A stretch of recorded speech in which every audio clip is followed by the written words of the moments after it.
pasimuno dyan sa PI na yan dyan sa Davao. Ito, pakinggan natin si Amy. PBA Party List Representative Nonix Dugrales denied that she was behind the PI initiative in Davao City. Sabi po niya, nasa abroad siya nung time na yun. Kumbinsido po ba kayo sa alibay niya?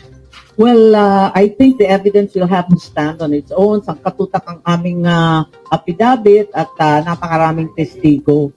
Maraming in-identify na party list, hindi lang naman sila, kundi yung tingog, na-identify, grabe yung tingog. Sino bang sa tingog? Di ba ang, ang kanilang first nominee ay asawa ni Romualdez, ni Martin Romualdez. Oh, ayos Talagang mga mga hoodlum talaga, no? Senior citizens, marami kasi. Pasensya lang, bato-bato sa langit, ang tamaan magalit dahil ito lang yung mga taong nagsasalita, hindi naman ang galing sa akin. Wala naman akong inaakusa, wala naman akong inaaway, magkakaibigan tayo lahat. Wala akong magawa sa lumalabas sa hearing. Testimonies only, no evidence yet ng may mga... Well, there's evidence in the sense that yung mga iba't ibang mga coupon na pinamigay, kasi very organized meron silang mga formularies, yung mga form. By the way sabi ko dito sa channel natin, pag tama palakpakan, pag mali banatan. This time, napakaganda na itong ginagawa ni Amy na talagang pag-i-expose dito sa mga hinayupak na ito na nagpasimuno ng PI na yan. PI yan.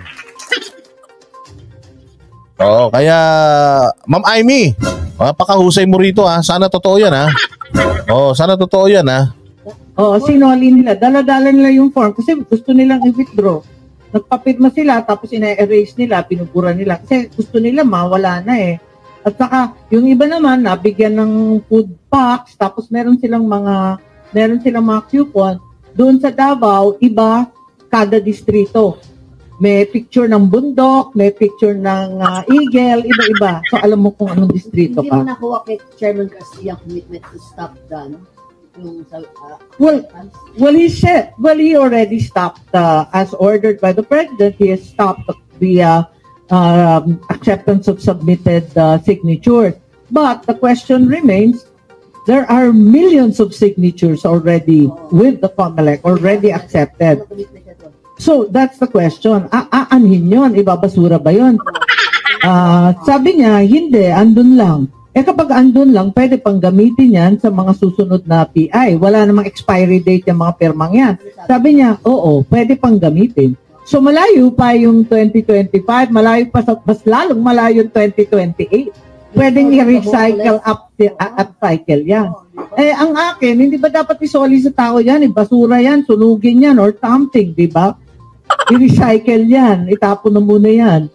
Pero yun, andun, nakatenga. Tapos yung mga tao nga na nagre-reklamo, nagdalawang isip, at sabi nila, ayaw nilang suhulan, gusto nila i-withdraw yung signature. Napaka-komplikado ng proseso. Pupunta ka sa COMELEC office, maghanap ka ng abogado, mag-a-affidavit ka na i-withdraw mo. Pagkatapos, magpapanutan. Walang hiyang kakapal ng mga mukha nyo.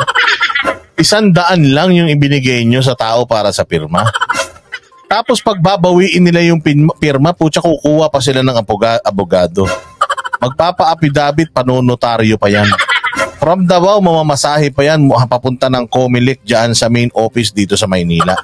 Sasakay pa ng eroplano yan, magta-taxi pa yan, magho-hotel pa yan. Ang mahal po ng pamasahe sa Davao, pinakamahal pong pamasahe ng eroplano dito sa Pilipinas, Davao at saka Boracay at saka Batanes. Yan yung mga mahal na pamasahe. Ang mahal ng pamasahe dyan. Sabi ko nga sa inyo, to and from namin ni Coach Oli nung nakaraan, 18,000 Animal yan. So, ganun kalaki ang gagastusin mo doon sa kinita mong 100 piso. Baka iba dyan, kumita ng 1,000. Sabihin na natin kumita ng 5,000. So, lugi pa rin kayo. Bakit? Yung 5,000 na yun, sigurado hanggang kinaumagahan, hindi na umabot yan Pero itong pirma nyo, habang buhay. Kapag may nangyari sa ating konstitusyon ng kabulastugan at naging mga prime minister yung mga ulupong na yan, ay nako, maniwala kayo mga bossing, yung pirma nyo na 100, habang buhay nyong pagsisisihan yan.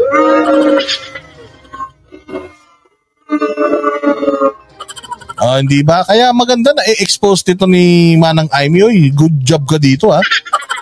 Good job ka dito ha. Parang nose job mo, good job. Aryo ka. Paano kanyan? Samantalang paglikom ng mga signatures, ratsyada.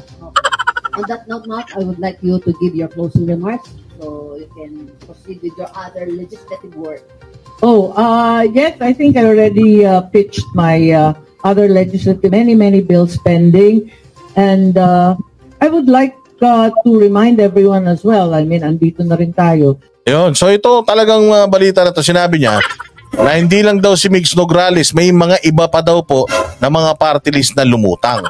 At yung isa pang party list daw ay, ayun, party list ni asawa ni Speaker.